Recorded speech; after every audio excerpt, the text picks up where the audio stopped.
ज्या दिवशी राजाराम बापू वारले त्या दिवशी वसंतदादा म्हटलेले बापू गेले वाद संपला। आमच्या दृष्टीने ज्या दिवशी राजाराम बापू वारले त्या दिवशी वाद संपलेला आहे। तुमच्या मनात अजून वाद असेल तो तुम्ही संपावा।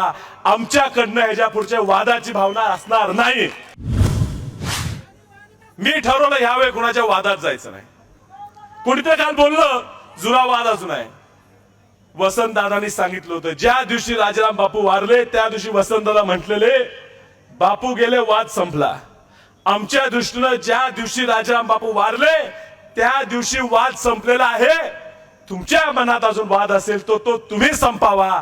आमच्याकडनं ह्याच्या पुढच्या वादाची भावना असणार नाही। म्हणून येत असणारा राजाराम बापूंच्या पुतळ्याला नमन करून आशीर्वाद घेऊन मंचावर सुद्धा त्यांचा फोटो लावून आम्ही या ठिकाणी प्रचाराला शुभारंभ केला। हा वाद मिटलेला आहे। कोणीतरी आरोप करणार शेतकऱ्याचा मुलगा खासदार झालेला तुम्हाला पाहत नाही का? या वसंतदादा घराने शेतकऱ्यांच्या कष्टकऱ्यांच्या मुलांना कार्यकर्त्यांना पद द्यायचं काम केलेलं आहे। आमची तीच भावना आहे की शेतकऱ्याच्या मुलानं आमदार खासदार झालं पाहिजे, पण शेतकऱ्याच्या मुलाला फसवून त्याचा बळी नाही गेला पाहिजे ही सुद्धा पाहायची जबाबदारी आमची आहे। त्या पैलवांना विनंती आहे, राऊत साहेब आधीच इथं येऊन लय काय गोंधळ घालून गेलेत। ही सांगली सुसंस्कृत सांगली आहे। इथं भाषा शोभणारी बोलावी।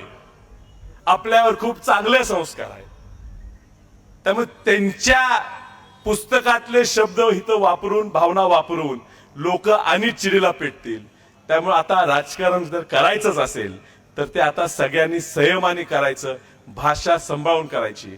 मी परवाही सांगितलं ज्या शिवसेनेला आवाज वसंतदादांनी दिला, मराठी माणसाचा आवाज म्हणून तो तिथं घडवला, तो आवाज त्याच वसंतदादांच्या विरोधात वापरला जातोय हे दुर्दैव आहे।